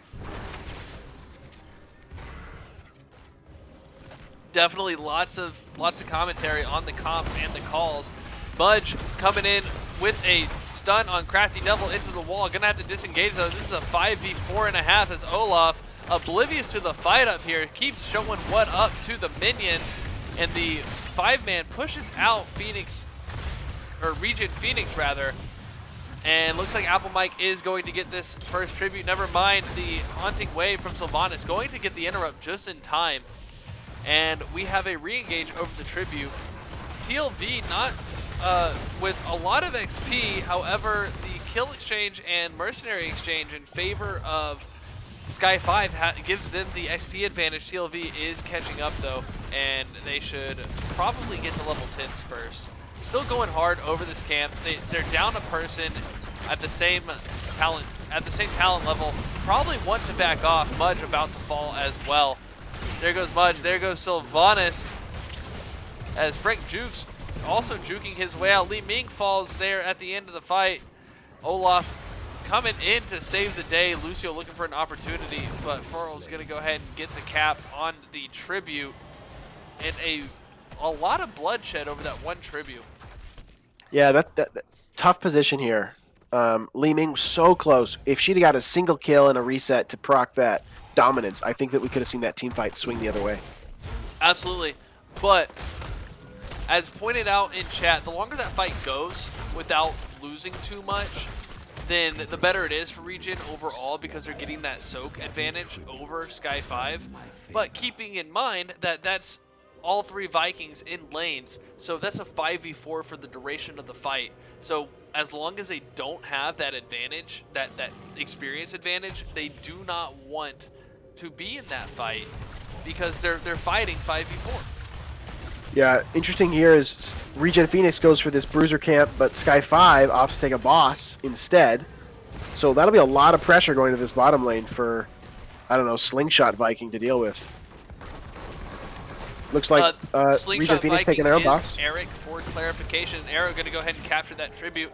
The boss getting captured early by Sky 5. They're going to rotate up. I believe they anticipate the boss. Apple Mike with the Dahaka tonguing Darlbow on Li Ming, getting charged into the wall by Diablo. And this boss is going to be fought over, absolutely. Dahaka getting into the zone, getting bumped back by the Lucio. And there we see the time loop come out from Chromie, and Sky 5 going to successfully invade the boss. That's 2 bosses for Sky 5 and a 4-man kill as well. 4 for nothing on that boss. And that's the second camp that ReGen Phoenix has finished off and then passed over to Sky 5. Yeah, that's, oh man, you hate to see it. Hurts, as the Vikings do get ReGen Phoenix level 10s. It looks like they will lose their top and probably, the bottom 4 will be saved, but top 4 definitely going to fall here. As will objective number 3 will go over to the blue team. Yeah, I would like to see TLV being a little bit more aggressive during these objectives when they know where all 5 members of Sky 5 is. They have that opportunity to really push out, maybe get some structure damage, try to get a building taken down, because they're not going to be ganked. Yeah, this is true. Apple Mike here getting a ton of damage with this boss on the top keep wall. Curse point for Sky 5. Yeah, ReGen Phoenix will need to respond here. We do see the play again come out of TLV to put all 3 Vikings up there to finish off that boss before it takes the keep. We might even see Vikings be present during this fight, as important as this Tribute is, but at the same time, getting that XP advantage is really important. Let's look at that XP. TLV has double the XP of the Dahaka, who is leading Sky 5. So this XP advantage is definitely coming from these kills that ReGen Phoenix just isn't able to answer. Sylvanas going in with the Honda Wave. We see the Condemn come out. Dahaka gonna burrow, and Diablo gets time looped by the Chromie, but before that can even happen, Grayman going to finish him off. Diablo just getting melted. Same to Sylvanas. Rip Sylvanas going to go down. Arrow trying to get away, wall riding away from the Dahaka, and Furl finishing off the Tribute. That's a curse for Sky 5. That's 3 in a row.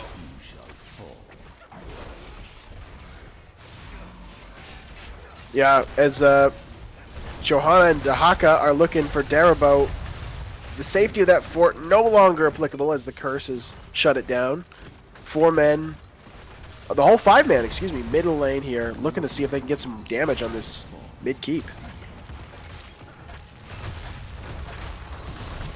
Vikings trying to hold it down top and bottom, while Lucio, Diablo, and Sylvanas looking to stop things, but Rabid Penguin will fall to the Chromie Trine Trap.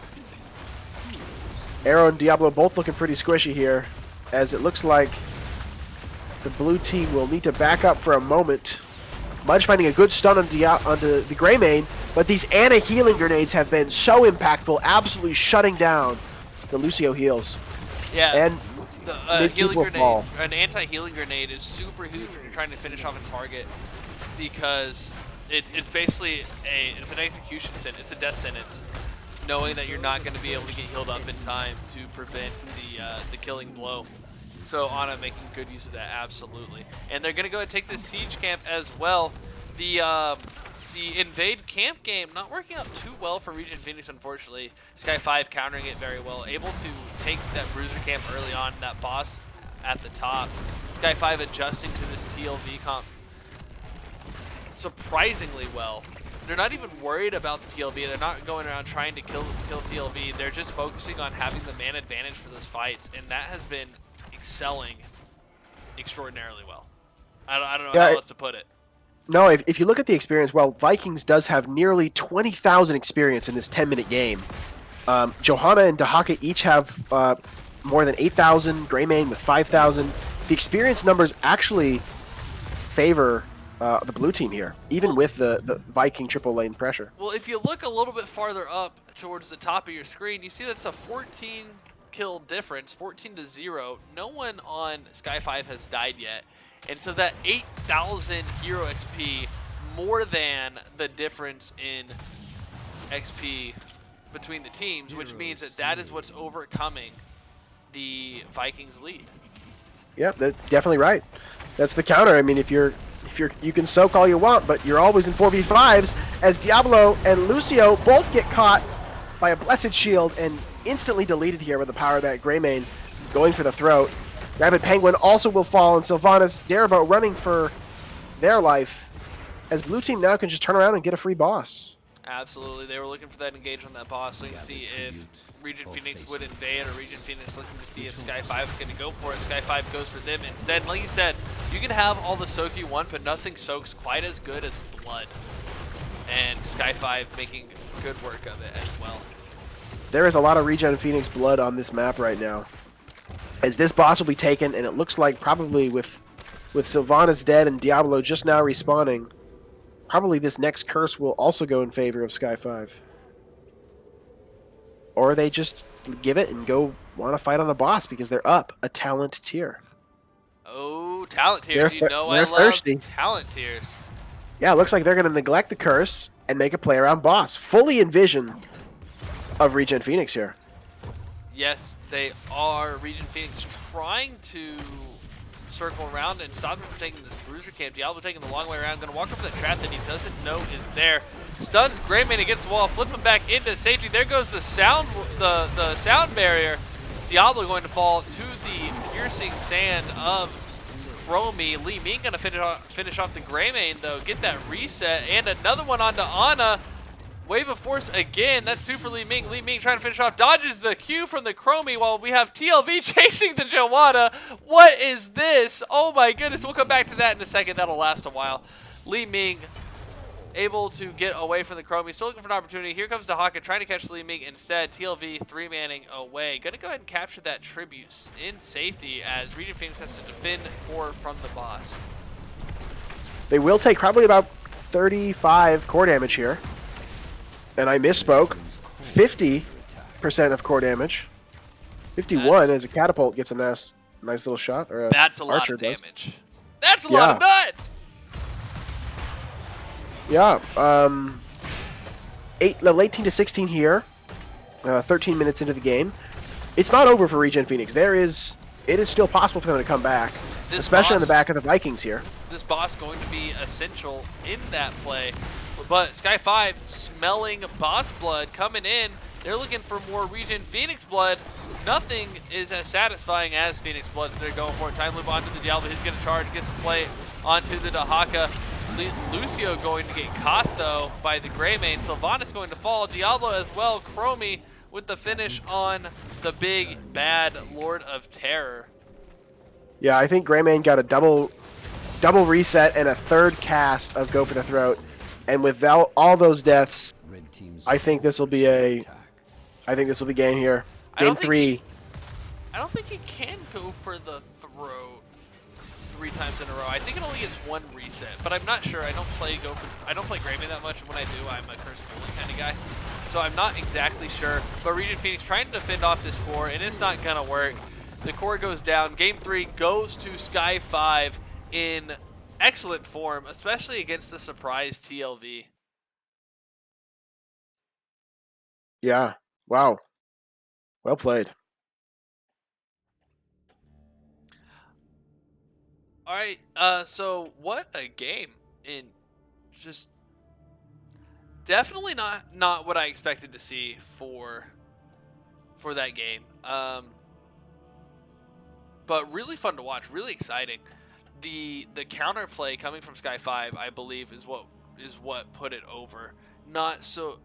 It's not, I don't think that ReGen Phoenix necessarily did anything in particular at any one moment wrong, except, and I think it was that Sky 5 just countered it better than ReGen Phoenix played it. Is that? Yeah. I think I think you're definitely right. ReGen Phoenix saved that TLV for the last pick in the draft, trying to make it a little surprise. But I think that Sky 5, as you saw immediately, beginning with all their heroes distributed through lanes, making sure that they spent a lot of time prioritizing soaking. And then when it came down to the team fights, because Sky 5 decided to send all 5 to the fights, they were able to overwhelm. And so with 26,000 experience soaked, with 22 kills, it's hard to stay in it. All right, but I will see you in a lobby.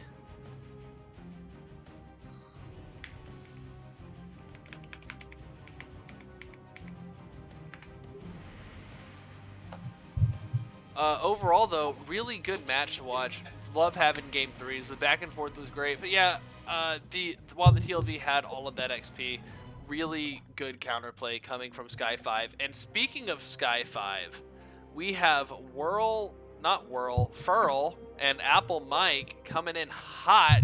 Congratulations, guys, on the win. How are you feeling right now? I'm pretty good. Other than, I mean, I'm upset that we lost game 2, but not bad otherwise.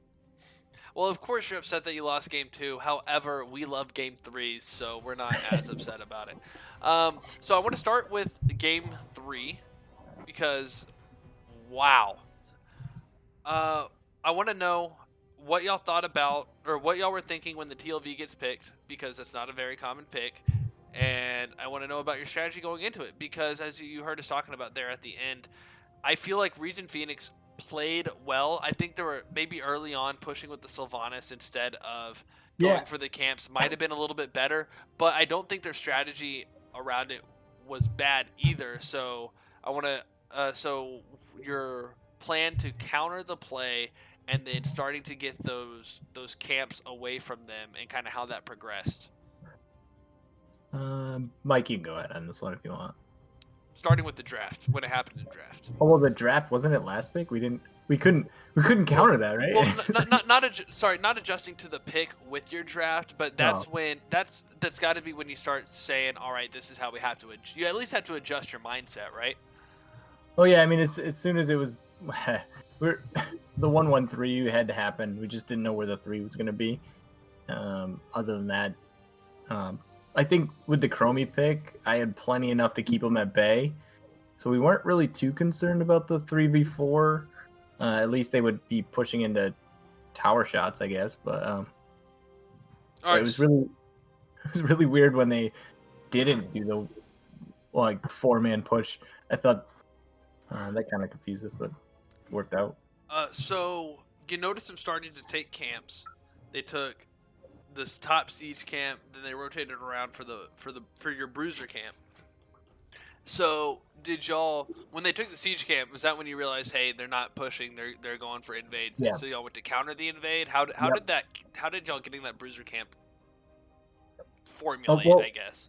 Well, we ran when we saw them in vision. We yelled, "Get their camp!" So yeah, that was a great call by Furl. And that pushed for a while. Yeah, it did. It got mega value. But then we just we ended up coming in like a vice grip there, and Diablo took a crap ton of poke, and then they didn't back off when we actually hard engaged. Other than that, Yeah, like, I don't know. I asked if 50 there, right? I asked if I should come down. They're like, no, we got it. Because I had my burrow. I had it. Well, Diablo was like half health, and then I hit him with everything, and he was a quarter health, and was like, okay, he's gonna die. Okay. So y'all did a really good job. After that, a little bit of time goes by. Y'all did a really good job keeping those engages. Y'all stayed ahead in XP through kills. Yeah. Yeah, And that was the plan.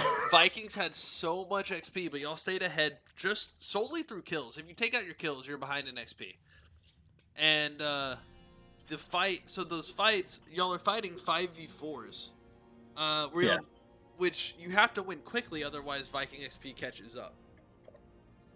The upper objective, they just kept funneling in, which other than Ming was doing a very good job poking us and actually almost killed me as Chromie. But the other three were just taking all of our damage. So we were just winning the war of attrition, and then they just never stopped. So we just team wiped them. Like I felt like they about 10-15 seconds before that, they should have just backed out. They got the value, but instead they stayed and gave us the value. Yeah, and then I don't think y'all fell behind at any point after that. Vikings XP brought them up close, but I think y'all got every talent ahead of the other team. And then you take your boss, you rotate up, you steal the top boss. Tell us about your boss call. Well, it was on their map, on their side of the map, and we know the Vikings. Sorry. When you got your boss, the first boss. Yeah. So the curse was on their side of the map. So I said, let's not even waste our time. Let's do something else. And I think Frank said the boss, right? And we just all ran to the boss because if Vikings would have got mega value, us trying to get their defensive curse, right? So that was that. Okay. And then you rotate up for the curse because y'all got the boss and they hadn't capped it yet, right? Well, we rotated up for the 5v4 on their boss. We knew they were on boss. We ignored the curse. Yeah, we knew they were on boss, so I had to go in to check it, which is a little scary by myself. But coming in from that side, right by their towers too, instead of up the bush. Right. Yeah. Well, I figured they might be waiting in that bush. So I figured I had a better chance of survival. I know what you're saying with the angle, and because it doesn't give them any vision advantage from that corner, right? Whereas the bush, they could see me coming, for the whole time. Okay. And, that's a good. I need to write that down. Yeah, and I think I might have touched a bush on my way through that little area, so I knew I had some speed, so I can kind of go in and sneak back out with the speed talent. And yeah, once I saw they were low, I just had to kind of get in there quick, walk towards Ming's first orb, and that's the only way I survived till the team popped up. And then I burrowed underground the minute that Crafty got on the point. And then, the killing started to ensue. Yeah, it worked out really well for you guys, and then just kind of snowballed from there. And I think that really covers the story of Game 3. Stoke, you have anything else for Game 3? Only from Game 3. Excellent job by Alan with those anti-healing grenades. But my question was, before you saw the Vikings, was your plan to kind of run the stall comp, like use the range on the Chromie to delay the objectives while the Haka does the split pushing? Or was that just the Chromie? Can I give an honest answer? Sure. Well, they kept banning all the heroes that I play. Yeah. And because they know where the bread's buttered. You got to ban Mir Furl.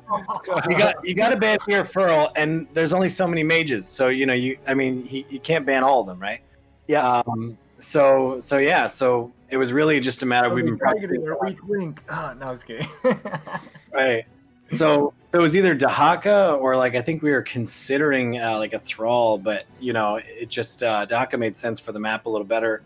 And we've been practicing against these garbage comps, these double specialists, I'd rather attack inanimate objects than enemy hero comps, you know what I mean? You don't like the PvE comps? Not really. There's better PvE games. We can play StarCraft if that's what they want. Well, you played into it really well, and so for that, definitely Well, we had practice congratulations. because our Storm League. Sorry, I'm interrupting. But our last Storm League games, other than the one beforehand, which was against this team, has literally been nothing but specialists for the last week. Wow. Yeah, and traditionally we don't play specialists. Yeah, so we've So had to adapt. We've actually learned how to beat that comp in the last week. Well, so sounds like practice really worked out for you guys. Honestly. So, Stoic, you want to take us back to games 1 and 2? Yeah, I got some questions about game 1. I would love. I mean, talking about these garbage comps, and not that this was in any way, but I'd love to hear about the DPS Kerosene. This is the second time you guys have run it in NGS this season, right? Yeah. I'd love to hear about just like how that came about, and what put Frank on Kerosene. I don't remember the draft. What was their draft? Hold on, I got a picture of it. I mean, in general, the reason I picked Ming, and I think that's why we picked Kerosene. Because Ming, I don't think strong on that map, because of the little minions, right? Yeah, definitely. The Deckard. That's why. So I picked the Ming into the Deckard because all the other mages are semi-close, and if I get slept, I'm screwed, to be honest. So that's why I picked Ming. And that decided our comp was going to be a blow-up or single target and team fight comp instead of an objective comp. That's pretty much all we did. That's why we picked the Kerosene. It's cool. I mean, I just haven't seen the Kerosene as that like sustained blow up damage dealer before. It worked out well for you guys in game 1. I mean, also from game 1, that final team fight that decided the game when Muradin jumped in. Did you guys expect him to be jumping in there? Like, can you give me any kind of insight onto what was going through your head when suddenly a Muradin appears in a siege camp that you guys just capped? Well, he did it twice in that game, and the first time I think we blew him up 2 from my memory. And I actually was upset we didn't blow him up faster the second time. I said, guys, he jumped in. Just go murder him. Yeah, that was... So that was kind of helpful. I mean, having the Malthael there, a lot of tanks, just the math isn't there for them to use their escape as an engage. The damage just per second is too strong. Well, our call was to run away. Like, were we waiting on 20? I don't know. Our call was to get away, and then Mike was the only one that turned around. Yeah. I mean, it was the right call, obviously, but I didn't think that they were gonna engage there. I don't know. It was a surprise. Yeah. We were out though. We could have easily ran away. We were already out. Yeah, we stayed in the game by just hunting the Sonya down a bunch of times too.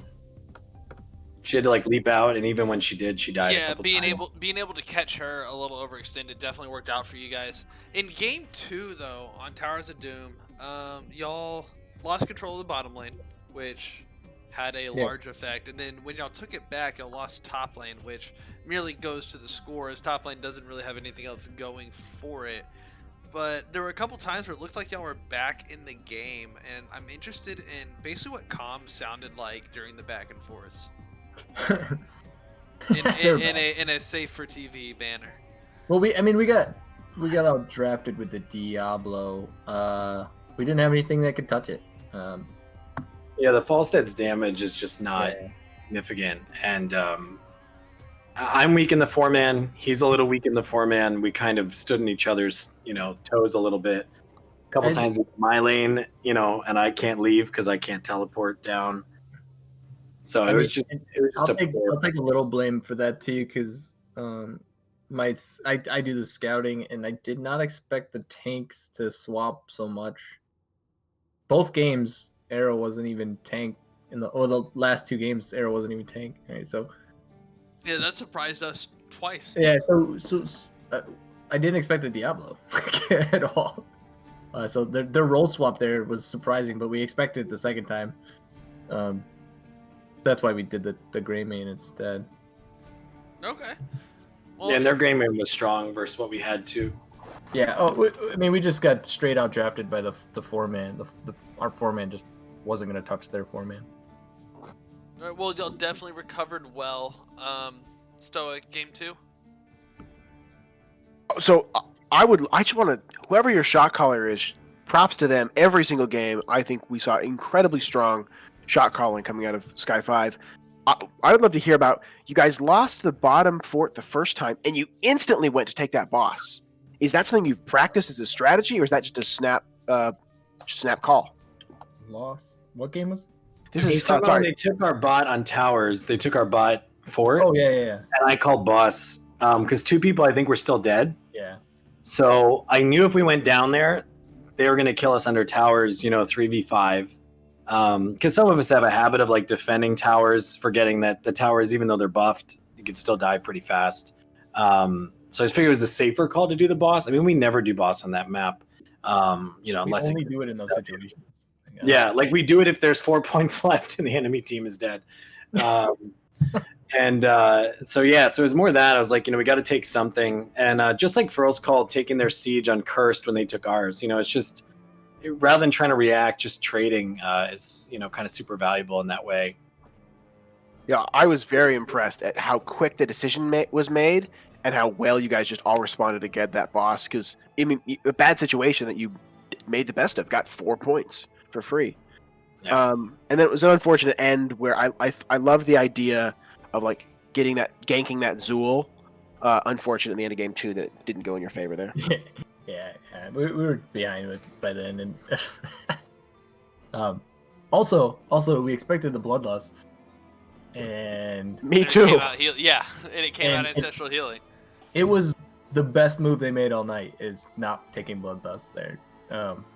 Yeah, because it gave the Gust pretty much no value. Yeah, it was none. Like, yeah, it was Especially cheap. if you're It was throwing great. When they swapped it was great. All right, Stoic, you got anything else there? That's all my questions for all 3 games. I had a great time watching. You guys played excellent.